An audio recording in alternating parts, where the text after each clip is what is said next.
Good morning बच्चों। निकाल जी 7th class की हिंदी की बुक। आज हमारा 5th लेसन सच्चा पुरस्कार। पुरस्कार होता है भेंट। सच्चा पुरस्कार किसे मिलना चाहिए और कैसे मिलता है, क्यों मिलता है।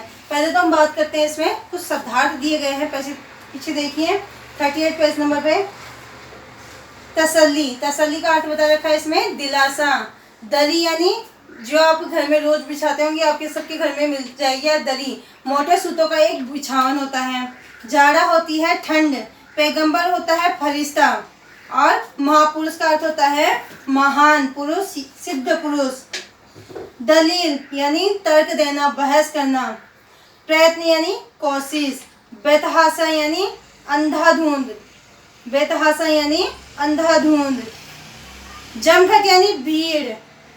रुआसा यानी रोने को होने वाला। धीमी यानी धीरे। गति यानी चाल। इंतजाम यानी व्यवस्था करना, प्रबंध करना, किसी चीज का इंतजाम करना। कनखिया का अर्थ होता है आंखों की कोर, तिरछी निगाह से देखना। धैर्य का अर्थ होता है धीरज। बौछार यानी हवा के झोंके से वर्षा की तिरछी आई हुई बूंदों का समूह है। हल्की हल्की बारिश होती है तो हम कहते हैं कि बौछार हो रही है। टटोल कर यानी उंगलियों से छूकर। सिसकी यानी भीतर ही भीतर रोना या व्याकुल होना, दुखी होना। विनीत यानी नम्र और शिष्ट। तय का अर्थ होता है निश्चय या पक्का। संतोष होता है तृप्ति या हर्ष। आत्मविश्वास का अर्थ होता है योग्यता पर विश्वास, स्वयं पर विश्वास होना। संकोच का अर्थ होता है असमंजस, हिचक होना। किसी चीज के लिए हम संकोच करते हैं कि ये कार्य करे कि ना करे, किसी चीज के लिए संकोच व्यक्त करना। संयोगवश यानी आकस्मिक रूप से होने वाली कोई घटना। अचानक से कोई घटना होती है उसे कहते हैं संयोगवश। जैसे हम कहीं जा रहे हैं और अचानक से हमें कोई सामने मिल जाता है तो कहते हैं कि संयोगवश मिलना हो गया। तो आकस्मिक रूप से होने वाली कोई घटना। अचंभित यानी आश्चर्यचकित होना। पुरस्कार यानी इनाम। भेंट यानी उपहार। भाग्यशाली यानी खुशकिस्मत। दृढ़ता यानी दृढ़ होने का भाव। सदस्य का होता है सभा या संस्था से संबंध रखने वाला व्यक्ति। सहमत यानी जिसका मत दूसरे से मिलता हो, कि कोई बातें कर रहा है, कोई राय दे रहा है तो उसकी राय से हम संतुष्ट हो जाते हैं, तो उसके लिए कहते हैं कि हम आपके मत से संतुष्ट हैं।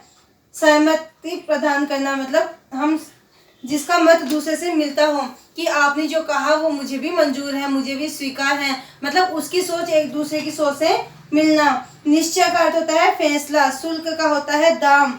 वह धन से जो किसी संस्था को विशेष सुविधा प्रदान करने पर दिया जाता है, शुल्क होता है।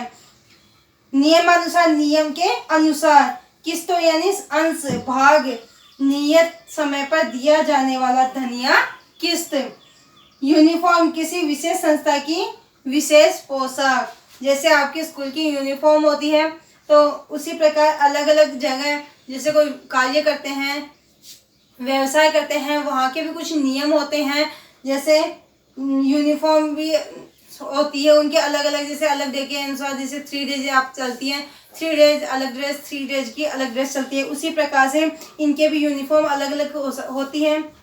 और किस्त मतलब जैसे आप पैसे स्कूल में जमा करवाने हैं, फीस के पैसे आपको जमा करवाने हैं, तो आप क्या करते हो, कुछ भाग में जैसे आपके 5,000 है तो 2.5 एक बार दोगे और 2.5 एक बार दोगे, तो आधी आधी किस्तों में आप पैसे जमा करवा रहे हो। तो उसका मतलब आधा भाग, जो भी आप पैसे जमा करवा रहे हो उसका आधा भाग आप जमा करवा चुके हो या करवा रहे हो, आधी किस्त आपको बाद में जमा करवानी है, वो होती है किस्त। नियमानुसार यानी नियम के अनुसार। जैसे 6 महीने पर ये किस्त जमा करवानी है, 12 महीने पर ये किस्त जमा करवानी है, 3 किस्तें एक साल में किसी कैसे 3-3 महीने पे या 4-4 महीने में आपको जमा करवानी है। इस प्रकार से आपके नियम बनाए जाते हैं। शुल्क होता है जो आप फीस जमा करवाते हो, उस फीस को क्या बोलते हैं, शुल्क बोलते हैं। किसी संस्था के अंदर आप पैसे जमा करवाते हो, किसी कंपनी में, किसी व्यवसाय के ऊपर, या स्कूल में आप अपनी पढ़ने की जो फीस जमा करवाते हो उसको हम कहते हैं शुल्क। ठीक है, इस प्रकार से कुछ शब्दार्थ दिए गए हैं। ये शब्दार्थ को आपको क्या करना है, याद करना है, नोटबुक में भी लिखना है। जितना लेसन पढ़ाया जाता है उस लेसन में से आपको क्वेश्चन बनाने हैं और क्वेश्चन बना के अपनी नोटबुक में लिखना है और याद भी करना है। देखिए पाठ परिचय।